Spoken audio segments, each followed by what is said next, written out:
মাত্র ১২ ঘণ্টায় ১২৭ জন গুপ্তচর আটক।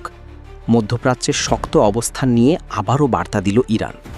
প্রশ্ন একটাই, এটাই কি সেই শক্তি যার কারণে বারবার ব্যর্থ হচ্ছে মোসাদ?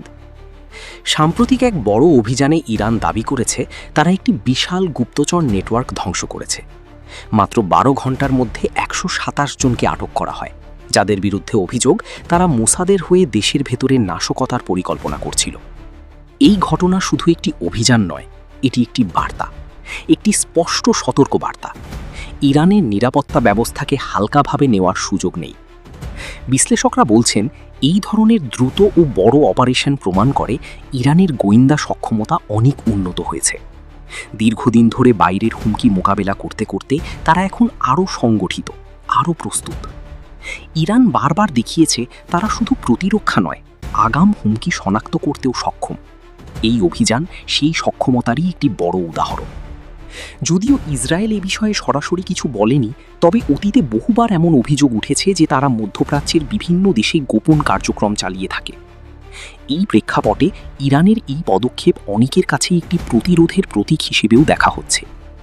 এই ঘটনাটি শুধু একটি গ্রেপ্তার অভিযান নয়, এটি একটি কৌশলগত বার্তা। বার্তাটি স্পষ্ট।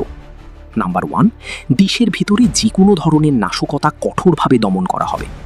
নাম্বার 2, বাইরের শক্তির প্রভাব প্রতিহত করতে ইরান প্রস্তুত।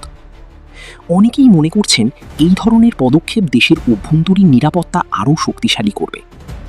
মধ্যপ্রাচ্যের রাজনীতি সবসময়ই জটিল। ইরান ও ইসরায়েলের মধ্যে দীর্ঘদিনের উত্তেজনা নতুন নয়। তবে এই ধরনের ঘটনার পর স্পষ্ট, এই দ্বন্দ্ব শুধু সামরিক নয়, বরং তথ্য ও গোয়েন্দা লড়াইও সমান গুরুত্বপূর্ণ হয়ে উঠেছে। ১২ ঘণ্টায় ১২৭ জন আটক, এটি শুধু একটি সংখ্যা নয়, বরং একটি শক্ত বার্তা। ইরান দেখিয়ে দিয়েছে তারা প্রস্তুত, সতর্ক এবং যে কোনো হুমকি মোকাবেলায় সক্ষম। তবে আন্তর্জাতিক অঙ্গনে এই ঘটনার প্রভাব কী হবে সেটা এখন দেখার বিষয়। আপনার কি মনে হয়, ইরানের এই পদক্ষেপ কি মধ্যপ্রাচ্যের শক্তির ভারসাম্য বদলে দেবে? কমেন্ট করে জানান, আর এমন আপডেট পেতে চ্যানেলটি সাবস্ক্রাইব করুন।